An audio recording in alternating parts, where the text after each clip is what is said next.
Hey, it's Creations by Courtney here with another crochet tutorial for the Kiera Crochet Dress, part 1 of 4.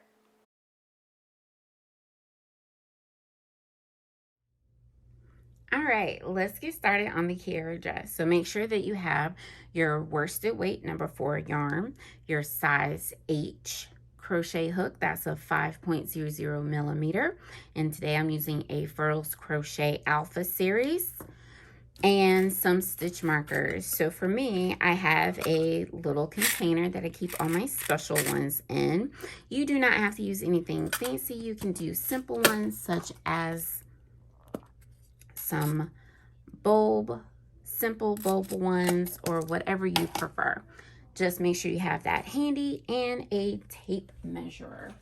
Personally, I prefer a classic retractable one because we're going to be measuring along.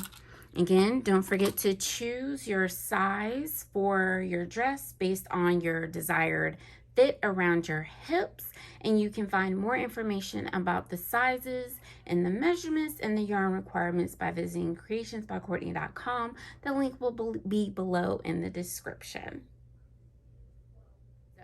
We are going to be using Mary Maxim Natural Alpaca. This, I wish you could squeeze it with me. Super soft in the color Rose Quartz. This is 72% acrylic, 20% alpaca, 3% viscose, 100 grams, and that's approximately 262 yards. So definitely refer to the pattern details in the latest issue of Crochet Foundry to determine how much yarn you need in worsted weight to make your size. This is a size inclusive pattern from extra small through 5X that covers a bust between 32 inches all the way up to 60 plus. And I include directions on how to customize the fit. Yes, yes, yes. If you know Creations by Courtney, it's so important to have size inclusive and that it fits well. And today I will be using a Furls Alpha hook in size H. That is a 5.00 millimeter. So again, use whatever hook or yarn to get your desired dress, but definitely make that gauge swatch. So we're gonna get started by making, and I like to leave a decent tail to weave in, but we're going to start with a slip knot. We're going to place that on our hook. We're going to chain 2, and then we're going to insert our hook into the first chain. And I always like to work in the back bump because it just creates a nice edge. Pull up a loop, yarn over, pull through 1, that's the chain made. Yarn over, pull through 2, that's the single crochet. Now we're going to repeat this a lot of times. So working through both chains, both loops of the chain, yarn over, pull up a loop, yarn over, pull through 1, yarn over, pull through 2. We have 2. So again, refer to the pattern to determine how many foundation single crochets that you need to make for your size. And here's a tip for sizing. Choose based on your hip measurement. Yes, your hip measurement rather than your bust. So with the Kiera dress, it is worked from the bottom up with 2 inches of positive ease around the hips. Because as a sweater dress, we want to be cute and comfortable. And most of us know that crochet fabric is a bit thicker. So I didn't want anything too tight, but I also didn't want it too loose. So pick your size based on your desired fit around your hip. And each size does include instructions for decreasing to the bust, but there's also other things that you can do if you need to increase or decrease further to get the perfect fit for you. So we're just going to keep making foundation single crochets until you get to one less than the total number you need. So I will see you back when we get to the end of the round. All right, so now we have our foundation single crochet, and you should have one less than the total number in order to now join in the round. And if you're like me, when you take the hook out, that last little loop can be a little tight. Pull it out. So you want to make sure that your chain is not twisted. Okay, so now we bring each end together just like we will slip stitch. So typically with foundation, you just slip stitch through the top and then you just keep on going. But this is a little technique I came up with a few years ago for foundation stitches, because I love foundation stitches, but I don't like having to go back and seeing the gap. So normally if you slip stitch, you have this little gap at the bottom. So we're going to insert the hook through the chain, yarn over, pull up a loop, just like normal. Now, rather than yarning over and pull through one, you're going to, and remember, this is the first foundation single crochet, and this is actually the chain space and not here of the first one. So you want to insert your hook through the chain of the first foundation single crochet. You're going to yarn over, pull it through the first one, and one loop. So that now creates the chain, and you have 2 loops on the hook. You're going to yarn over, pull through 2. So it's not perfect, but it's pretty doggone seamless, especially when you're going to go back and add an edging. And so now we will slip stitch, and there you go. And again, we're going to be adding the edging, the ribbing, excuse me, at the bottom. And so this dress features the alpine stitch. And if you're new to the alpine stitch, it's a great stitch pattern with a 4-row repeat. You do single crochet, you do your row of double crochet, front post double crochet, then a single crochet, then another row, and your front post double crochet will always be made around a double crochet. Your double crochets will always be made in a front post double crochet. Whew, it's a mouthful. So for me, I like to do a chainless starting double crochet, excuse me. So you're going to pull up a loop, you're going to wrap your yarn around the hook like a yarn over, and make sure you're holding that in place. Insert your hook through the first stitch, yarn over, pull up a loop. So now it looks like 2 loops there. Yarn over, pull through 2, you have 2 loops, yarn over, pull through 2. And so when starting this, we're going to do a round of just double crochets in each stitch all the way around, and slip stitch to join.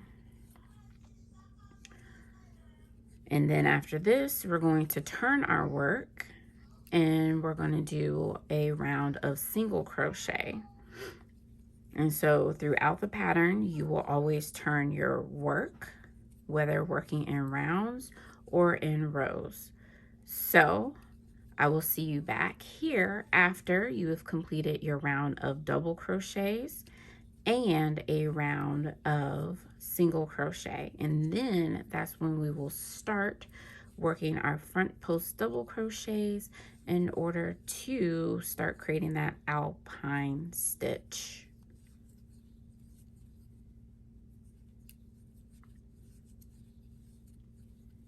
All right, so we are back, and we have the first 3 rows finished. Again, we have the foundation single crochet, double crochet, and then a single crochet. That is the base of the alpine stitch. Okay, so now we're going to turn our work. And again, if you don't like doing a chainless starting double crochet, you can always do a chain 2 or chain 3, whatever your preference is. But so now this is going to be the right side of the work. So all of these single crochet rows will be the wrong side. And what I found, it is helpful to place a stitch marker around the first stitch. This is going to particularly help as we continue to build the alpine stitch. So we're going to, if you're going to do a chainless starting double crochet, pull up a loop, yarn over, insert your hook into the first stitch. All right, first one made. And then now, here comes the fun. So when looking at this, this is the first double crochet or the first chainless starting double crochet 2 rows below. And so we're always going to work 2 rows below. Now you're going to yarn over, insert your hook from front to back to front around the post of the next. Yarn over, pull up a loop, yarn over, pull through 2, yarn over, pull through 2. So that's our first front post double crochet. So this is where it's going to be helpful to place a stitch marker. I'm going to use my little peach, especially as a Georgia peach.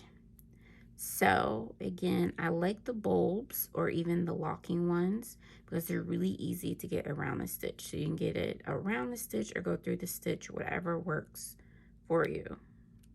There we go. Finger's not quite working with me. Okay. So now we're just going to repeat, and that's what's so awesome about the stitch is that it creates amazing texture. You always want to make sure that you're skipping the stitch behind the post stitch. So we're going to work into the next stitch to make a double crochet, and now we're going to make a front post double crochet around the next stitch. So again, this one lines up with this one. So if you're right-handed, it links slightly to the right. And if you're left-handed, your stitches are going to link slightly to the left. And that is just the nature of crochet. And we're just going to repeat around. Remember to skip the stitch behind the post and double crochet into the next one. So double crochet, front post, double crochet, double crochet, front post, double crochet, and just keep on going all the way around.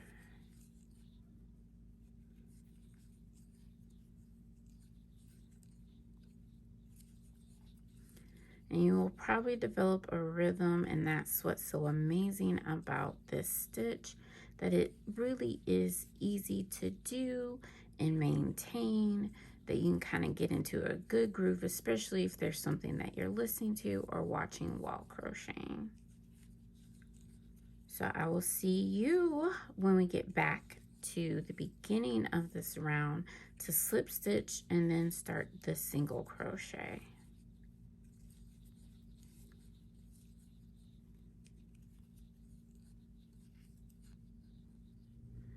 All right, so we have now come back around, okay? And I wanted to make sure that we did the end of the row together to make sure that you got your stitches in the right place.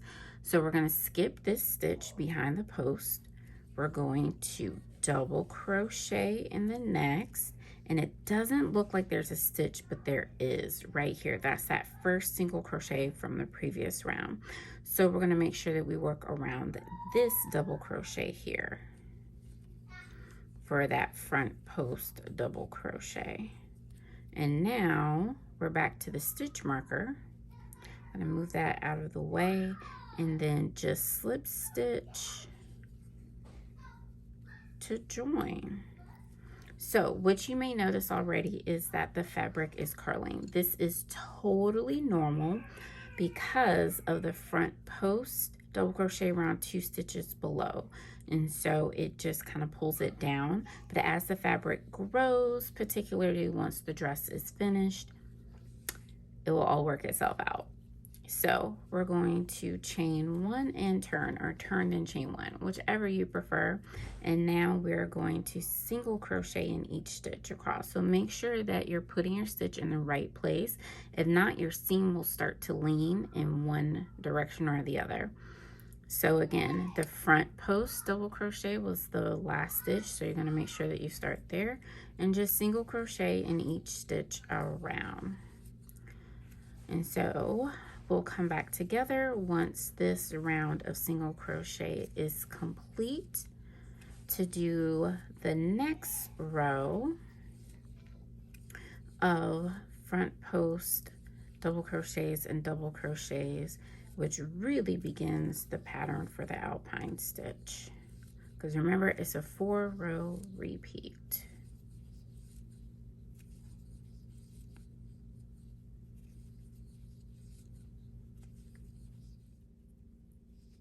All right, so we are finishing this round with a slip stitch. All right, so we are now going to turn our work. And this is where the stitch marker becomes super helpful to have that marked. So normally we don't start with a post stitch, but this is what we're going to do. We're actually going to chain 1, not too tight, not too loose, and that will allow us to go ahead and start with a front post stitch. So work around this first stitch 2 rows below, make your front post double crochet, right? So this is leaning off to the side, but it's going to kind of hide as you work. So you're going to make sure that you skip that first stitch behind the post, double crochet into the next stitch. Then front post, double crochet around the next double crochet 2 rows below, double crochet in the next stitch above the front post, double crochet 2 rows below. And we're just going to repeat that all the way around. Again, don't forget to always skip the stitch behind the post. But before you get too far, right, this is where you want to have your second stitch marker. So I'm going to use an ice cream cone so that it's clear. You want to make sure you put it around that first stitch and not the chain 1, because you don't want to accidentally come back and work in this space and you then create an unintended increase. So just put that around the first stitch so you have it around 2 rows below in the current round. I guess I should be saying 2 rounds below. But continue in the pattern. Remember, you're alternating. The front post double crochet is always worked around a double crochet, and a double crochet is always worked in the top of above a front post double crochet. And so when you continue, you start to see the forming of the stitch pattern, which adds that amazing texture.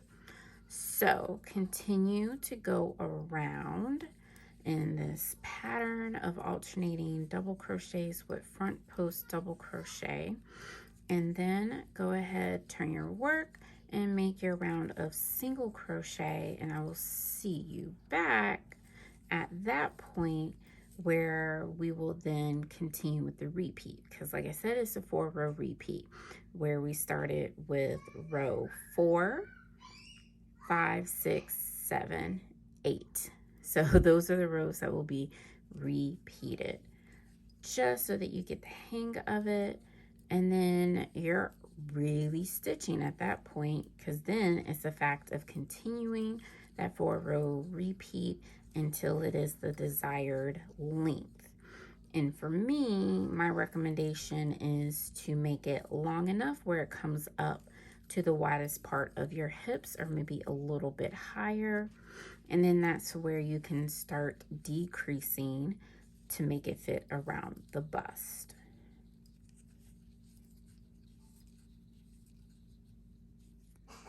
All right, so we've now completed the past 2 rounds, last 2 rounds. So that started with a foundation, not a foundation, a front post double crochet followed by a round of single crochet. So again, you are starting to see the alpine pattern, alpine stitch. So again, it's a 4-row repeat. So we're going to start this round with a double crochet. So again, it really helps to have that stitch marker on that first one to make sure that you're working into the right space to prevent your seam from leaning. And what's so great about doing it in this way is that your seam is nearly invisible. I think with a trained eye, they can see it, but the average person definitely won't see the seam. So we're going to start with a double crochet, which is above the front post double crochet 2 rows below. And then we're going to front post double crochet around the next stitch. And for me, I like to do a few before I move that stitch marker. That way I have a little bit of fabric to hold on to for that round. Okay, so I'm going to leave this one marked, and I'm going to move the lower stitch marker up. Oops, lost my little peach. I'll put that back on. And so again, it kind of leans like the chain one of the previous right side row. So again, you want to put that through or around the stitch, so you know that when you, after you come back around to the next right side row, you know where you're going to put that first front post double crochet. So continue in the pattern. Remember, a double crochet is always worked above a front post double crochet that's 2 rows below, and you're going to always work around a double crochet. Now, this may vary a little bit when we get to the decreases, or if you choose to make increases to customize your fit.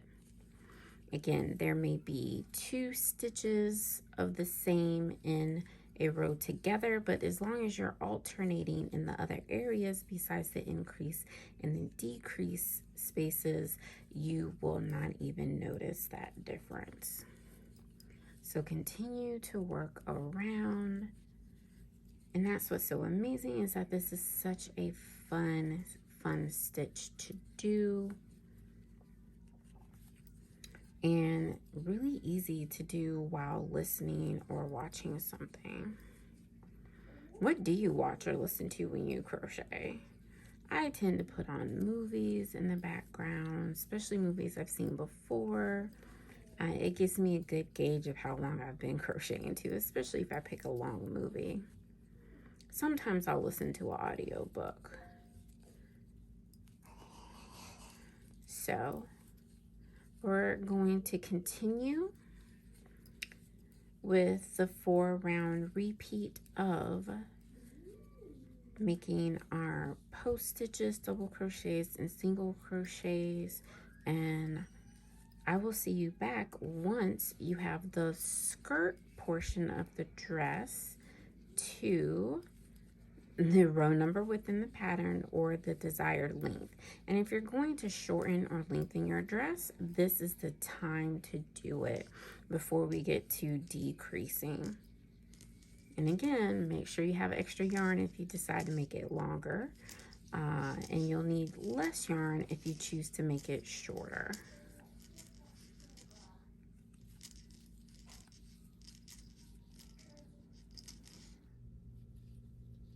I wanted to share this tip to keep you on track. So when you get to the end of a round, particularly as you continue, and it started with a double crochet, and you're looking at the rows below, so this almost looks like 3 stitches, but this is actually that chain 1 space that technically sits behind this front post. So remember where you're going to work your hook, right? So this is the front post double crochet. You're going to work around the post of the next double crochet to make that last stitch. And again, this is why it helps to mark that first stitch, so you don't accidentally work right in here, because this we're going to skip because it's behind that front post. Back behind, such a tongue twister when trying to keep it all straight. Okay, and I will say, as much as I love this yarn, it does split a bit. So there we go. And that's how you keep your stitches aligned. And this is why it helps to have 2 stitch markers, one on the previous rows. So remember, continue in the pattern until you get to these rounds listed or the desired length before starting decreases. And make sure you check the instructions for your size. At some sizes, the decreases start a little sooner due to the amount of decreases required in order to fit the bust. This concludes part 1 of the Kiera Crochet Dress. Be sure to check out parts 2, 3, and 4 while you make your amazing dress. Keep stitching!